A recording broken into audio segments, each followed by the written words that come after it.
From One of One Production Studios, broadcasting from NYC, you are listening to Unexpected Success with your host, Joy. Hey guys, welcome back to another episode of Unexpected Success with me, your host, Joy. And this is part 2 of our interview with James McMillan. Hey. Serial entrepreneur and ultimate success story. So I just wanted, start the episode off and just talking about, I know why I started this podcast. It was really to pay homage to Reggie Osei. Right. Mm-hmm. And, when Reggie told us that he was doing this podcast thing, we were kind of like, what's that? Yeah, like, okay. All right, we didn't know what it was. We where were are like, you going with this? I know. Right. No idea what he was talking about. I mean, for years, I had no idea what he was talking about. Until he put me on to his series Mogul that he posted on his on his podcast, mm-hmm. and it was such a great series that he posted in. So yeah, I encourage the audience to take a listen to Mogul, and I forget, and Loudspeakers Network. That was his podcast label. But do you want to speak to Reggie and Ed at all? Yeah, I mean those guys. They're gone now, but they were such. I mean, they paved the way for a lot of young lawyers. Yeah. In the city, and showed us that, they had like this artistic side, right? And they were advocates for the arts, which huge. Yeah, it was huge, man. I mean, because at the time, when I thought of being a lawyer, I only thought of being like either a criminal lawyer or a personal injury lawyer. Right. Because that's, for the most part, what you see on TV. But then there are these lawyers for the arts that are actually out here making sure, some of your greatest artists and musicians and talent are protected. Right, and they were both artistic and creative in a lot of ways. And I read Ed was a rapper, right? Ed was a rapper. Vitamin E. Shout out to Vitamin E from Queens. Right, Al. Yeah, and Reggie, when I worked with Reggie always said, "I'm a writer. I'm a writer, Joy. I'm not supposed to be doing all this. I'm a writer. I'm this. I'm that." And he pivoted how many times and reinvented himself how many times. Reggie was so dope. I mean, just dope attorneys. So, anyway, that's the reason why we're here, and so I just wanted to give a shout. So getting back on to you, mm-hmm. right? So the last we were talking about how you had built this kind of thriving law practice, and you represented a lot of the rappers out of Houston, and you also at that point, when did you get into management?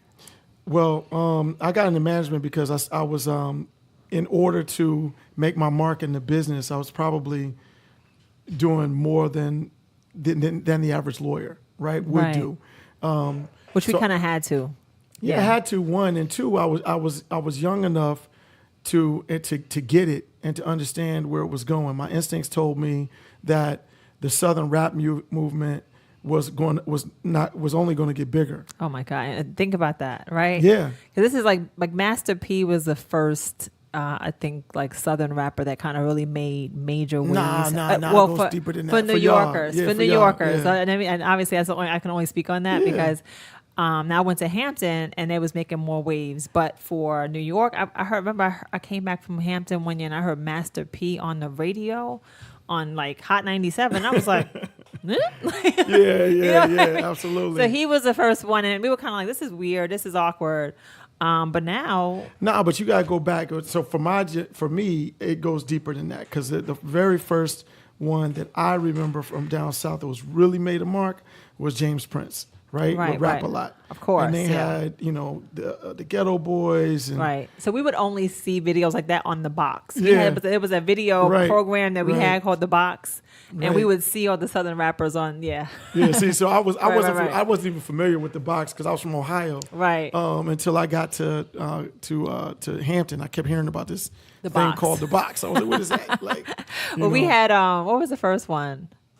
Video Music Box. Mm-hmm. Then With there Ralph wa- McDaniels. With Ralph McDaniels. Right. And then we had the Shout box. out to Ralph. Right. Shout out to Ralph.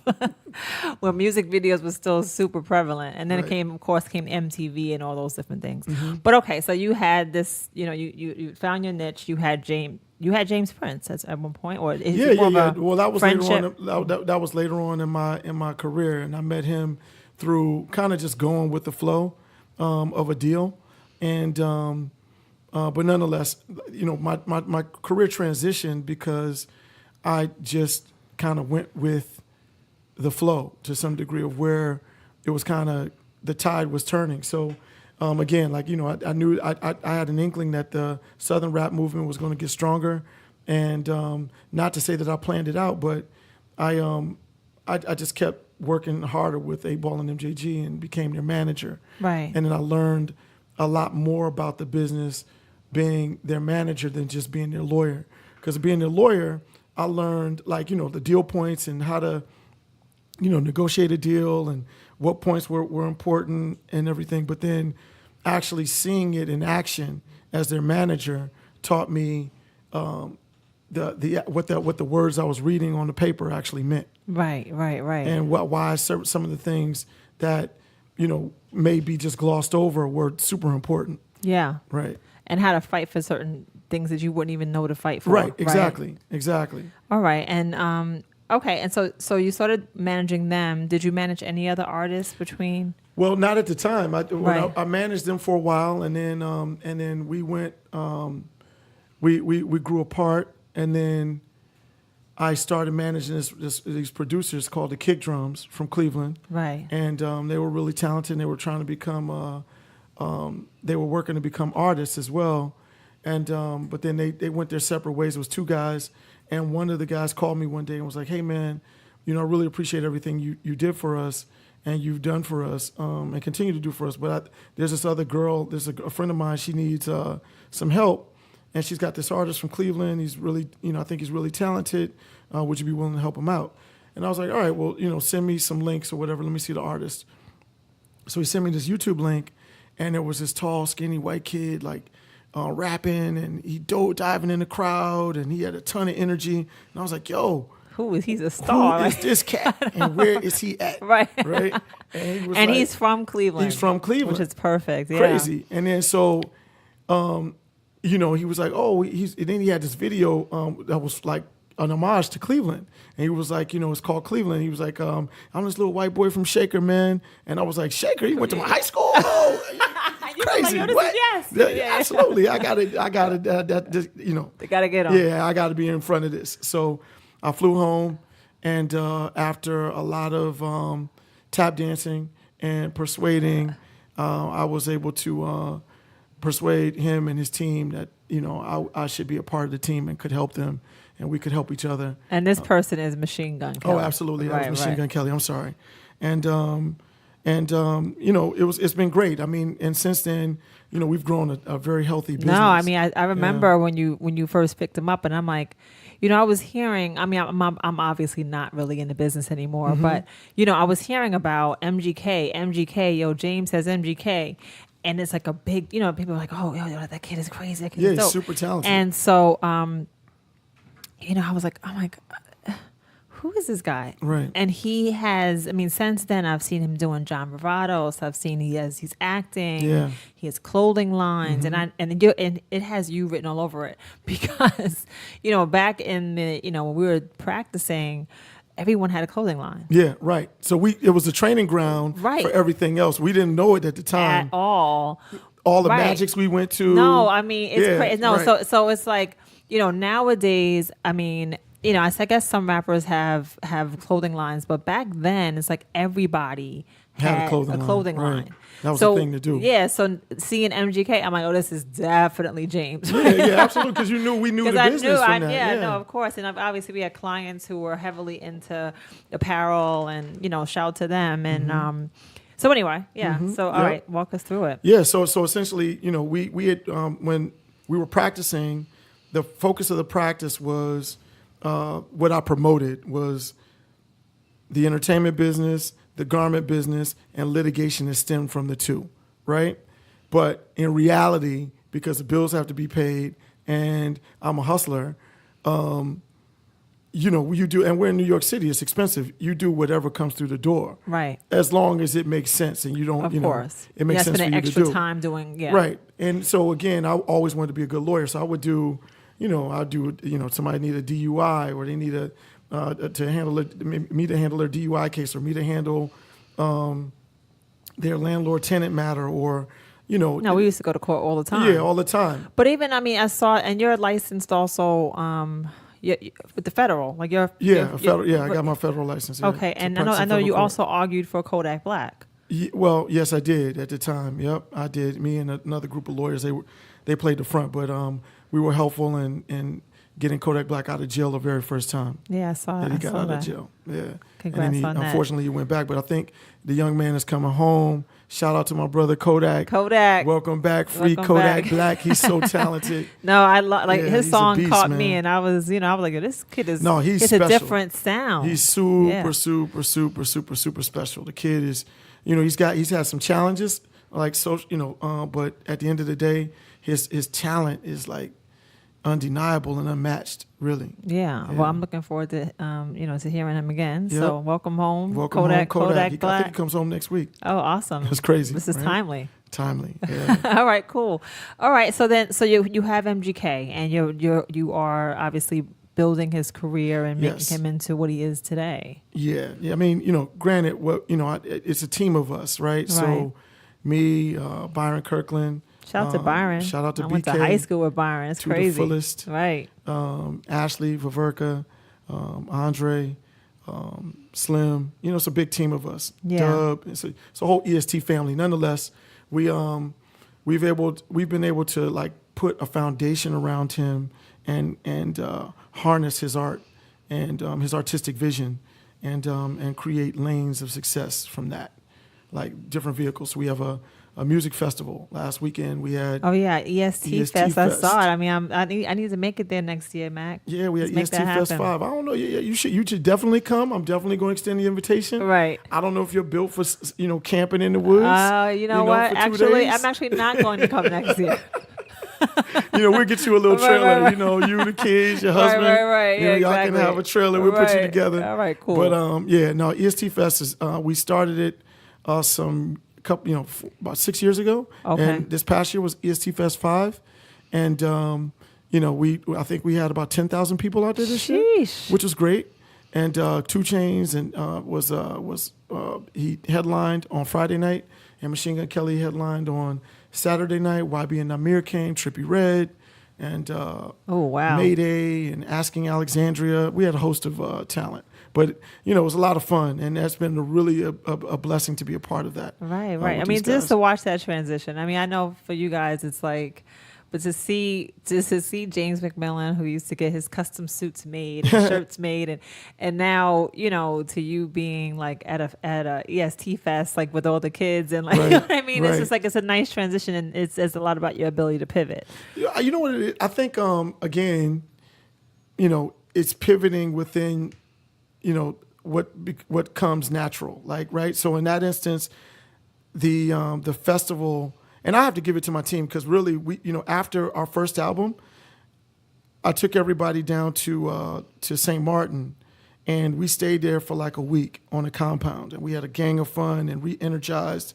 And but at one of our dinner conversations, I challenged everybody. I was like, look, guys, we've got an awesome opportunity. We've got these wonderful partners, because Puff is one of our partners as well. Right. And shout out to Puff. Shout out to Puff. I mean, I wouldn't. Yeah. So Puff, none of us would probably Puff be doing it. gave me my first non-paying job. So. Yeah. So shout out to Puff. Shout out to Puff. At the end of the day, we've got these amazing partners, and our partners the doors were open. So it was like, look, if you can think of something that we can, you can add to the mix, then we could probably we'll get behind it and become and help you make it into something big. And so Andre in particular had this idea about a festival, and we made it happen together, and that's so. we're on year 5. Well, you were always 6. good, James, at building the team you needed. Yeah. Well, that's what I a mean? gift. It's been that's like, a gift. yeah, no, we had good times. You know what I mean? Absolutely. And so, It took me a long time to realize that, though. that I was good at building a team. No, you're great at building teams. Yeah, I'm trying to. I mean, I'm working on it, right? I got my team. You got your team. Y'all over here kicking ass. I see. But I mean, I always call you for advice on things. But all right. So, I guess take us through how the YBN Nahmir, the YBN Almighty Jay, the YBN Cordae. I mean, it's like I love these kids. So okay. So interesting story. Right. So I last year I was looking to expand the brand, right, to some degree. And last year I was like doing my normal 1-2, and Doug Donison, who was my associate, called me, and he was like, "Hey man, I've got this kid down in Houston or down in Dallas, and he really needs help."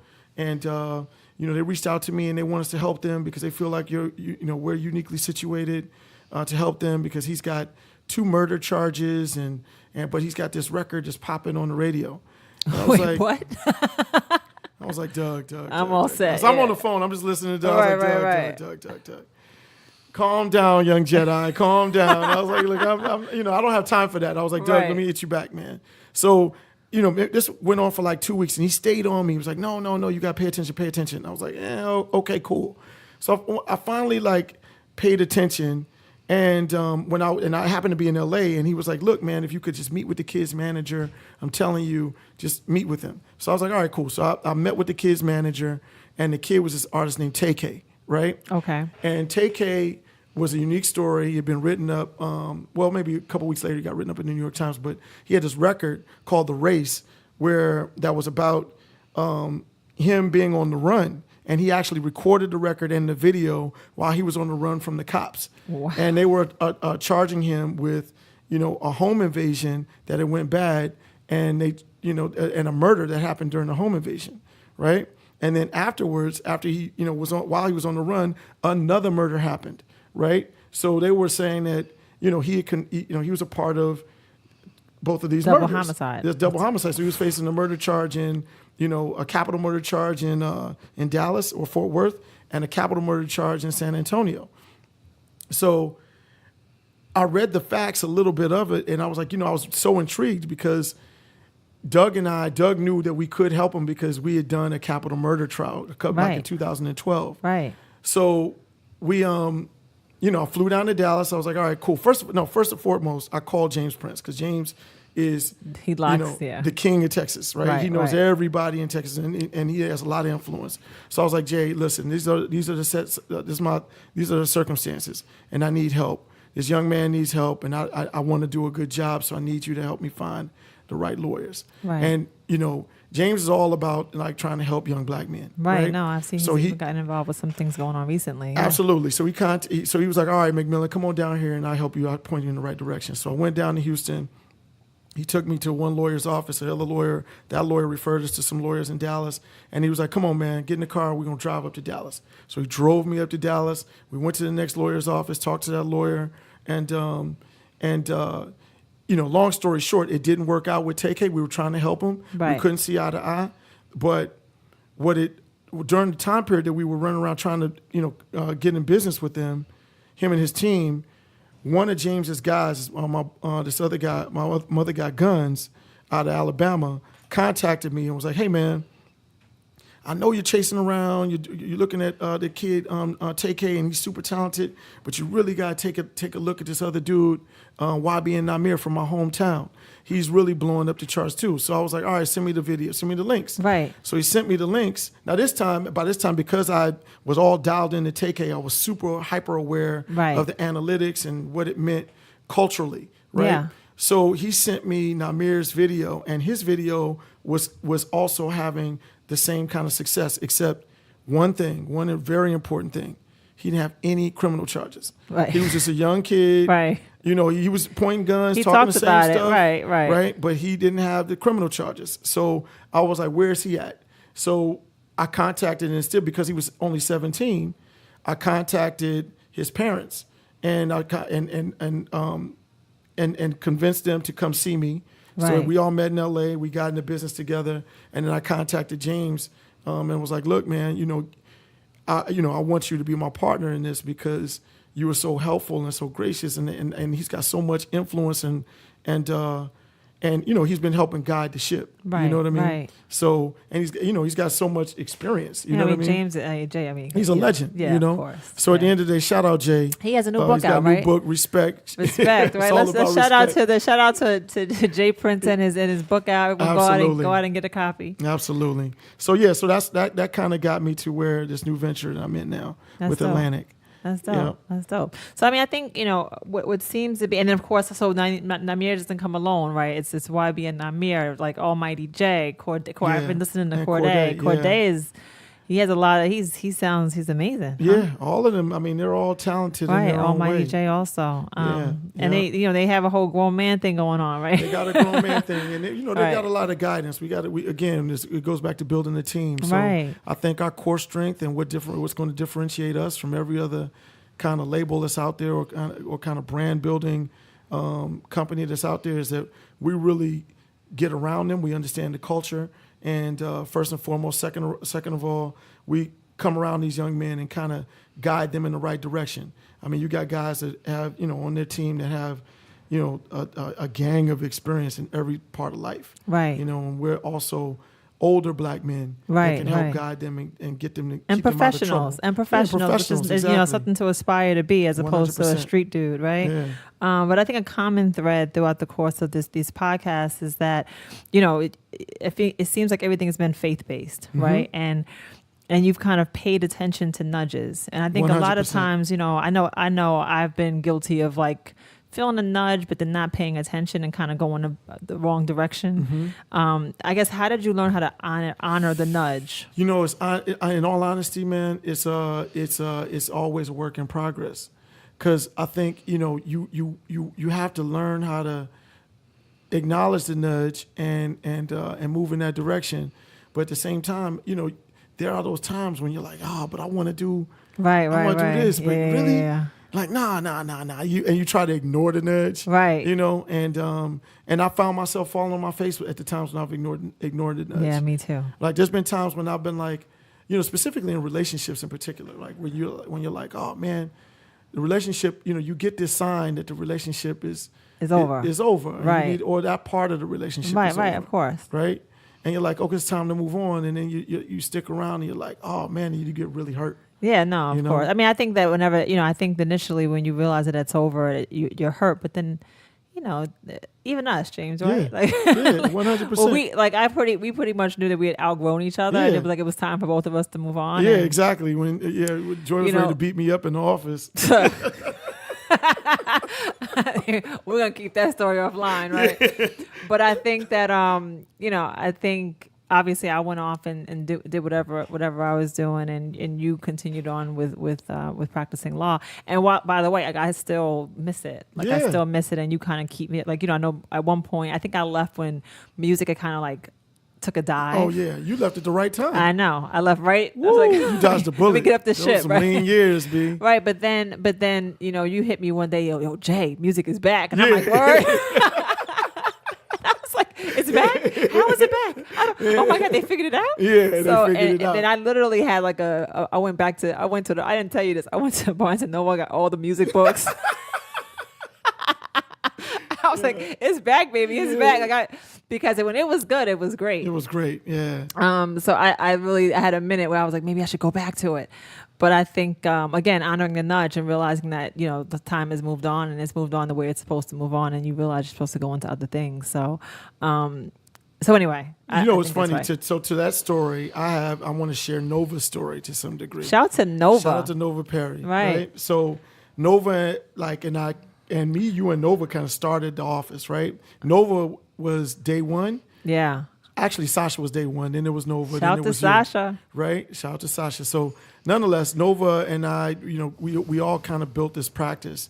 And at the time, the time presented itself. It was time for Nova to move on. Right. And she didn't want to move on. I remember. Right. And we went through it, and she, it was like, tough time. She had to go. That was a tough time. So we had to go our separate ways. Nights. It was really difficult, but at the same time, we look back on it now. We always laugh about it because we're, the best of friends. But we laugh about it, and it's like if she hadn't have gone through that, she wouldn't have she would have not have found the success that she has today. Right. She had to depend on herself. Yeah. And she was, so Nova is, she was a great person to work under. She's, a great attorney, very detail oriented, doesn't miss a beat, does not miss anything. And is ferocious. Oh, and ferocious, and if you need a pit bull to get in the ring, she is the ultimate pit bull. Right. So I looked up to her in so many ways, and even when I see what she's done with Justine, shout out to Justine Sky, shout right? out to Justine Sky. So we knew Justine Sky when Justine was like the office with her, like at 6 or 7 years old, 6 or 7, and with now a little dog peeing in the corner. And now Justine Sky is like out of this world. So shout out to Justine. But just Nova is the ultimate advocate for people who she loves. And so and now you guys work together on a regular basis. Yes. Yep. And so no, it's great to see. It's great to see. I guess, James, like there was so few people in music who've survived. What advice would you give to the people who just not that gave up, but I don't know, who've kind of lost their way? I think that the best advice I can give to anybody is that there's currency in relationships, right? Right, that's great. And so if you if you want to be in this business, you have to respect relationships. So you gotta, if you want to be successful, you have to respect that there's currency in relationships, because even though you may put the relationships down, if you treated them with respect while they were alive, then they can always be revived. Right. Right. And you're great at that. I think I think I needed to hear that. Well, it's something I've learned. Right. No, I think I needed to hear that, because I think a lot of times you kind of I put the relationships down. I'm like, all right then. Right. But then you kind of feel like. But it also depends, again, if you treat the relationship with respect, and you treated them with respect when they were, when everything was all good. Right. People remember that, and they want to reconnect on the old times too. Right. I mean, that's been my experience. No, that's great advice. Yeah. I think I needed to hear that. So I got a jewel today, listeners. Like I got this from my old boy. Like, yeah. So, all right, cool. I think that I have like all these questions I want to ask you. So what's next, Mac? Next is to continue to double down on what I'm doing.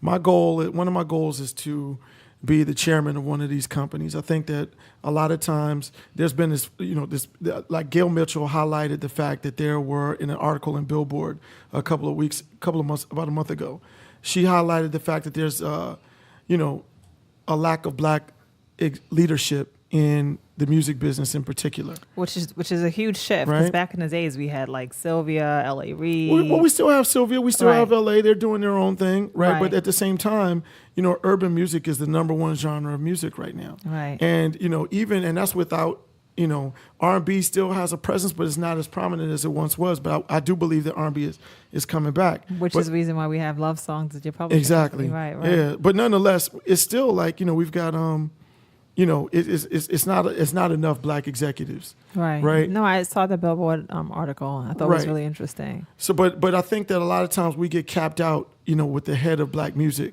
or it's not a lot of like chairmen or presidents or.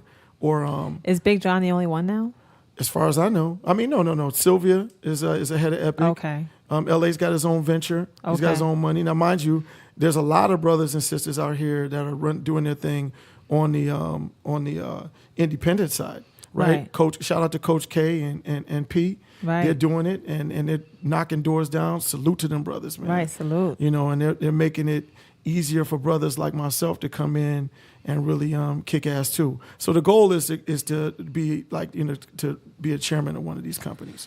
So I guess when I reflect on what you said about how you kind of had mentors that you kind of looked up to, and you were going through law school and trying, they were the goal, right? You put it like, I guess back in the days when I had like a poster of some random artist on my wall, that they were the goal, right? Who's the goal now? Do you have anybody who? I got a couple of them. I've got mentors that keep me on track. One of my main guys again is James Prince, right? So he, if I'm sitting around with my head in my hands trying to figure it out, I call him and just like try to. That's dope. Get some guidance, in the right direction. So So that's my boy. Shout out to Jay again. Barry Hankerson, another great one. Right, huge. You know, he also pick up the phone and call him, be like, Barry, you know, what you think? Blah, blah, blah. And those are, you know, two business guys that are really sharp. And anybody that you don't know that you look up to, that you would like to meet, or like if you could pick anyone's brain, like, right, like, I ask these questions just because I think that, like, you know, you're big.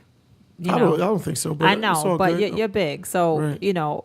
I think the audience should know that people, even when you're big, you still look up to bigger. Oh yeah, most definitely. You know, I look at the gentlemen who are doing it currently. You know, you got Lucian Grange who's doing his thing. Right. You got Rob Stringer who's doing his thing.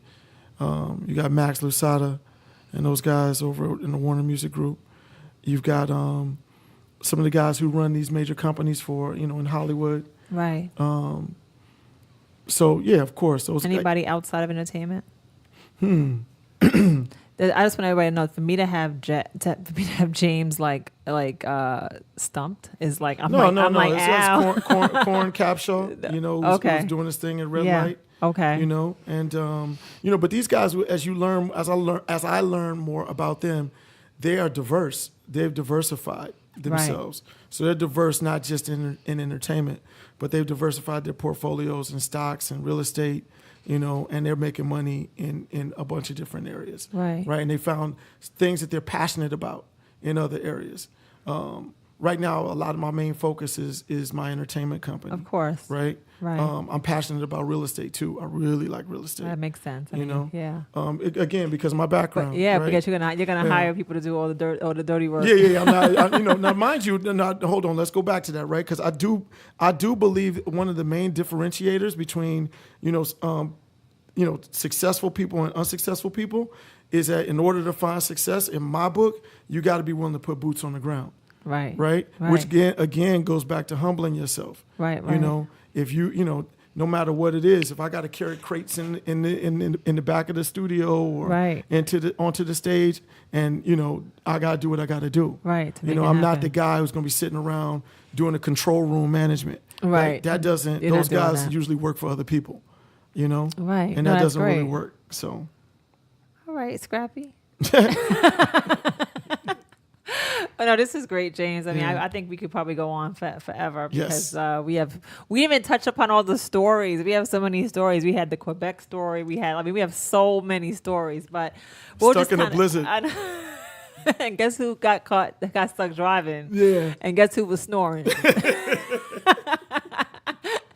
Anyway, great time. So James, thanks so much for agreeing to come on and thank you for having me, sharing these jewels that you've shared over the past I guess hour or so. And thanks everybody for tuning in and to another episode of Unexpected Success with me, Joy.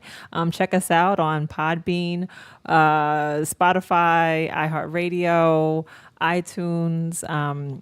If you like what you hear, like the content, then please hit subscribe and leave reviews. I'm going to start reading reviews online. And until next time, James, keep God winning. Bless you, man. Keep winning. Awesome times, Jay. Keep going. Right. Keep shining. All right. I'm trying, Mac. All right. This podcast was brought to you by 23DB Productions, ID Productions, and One of One Productions. For more information, go to Facebook and Instagram, Unexpected Success with Joy.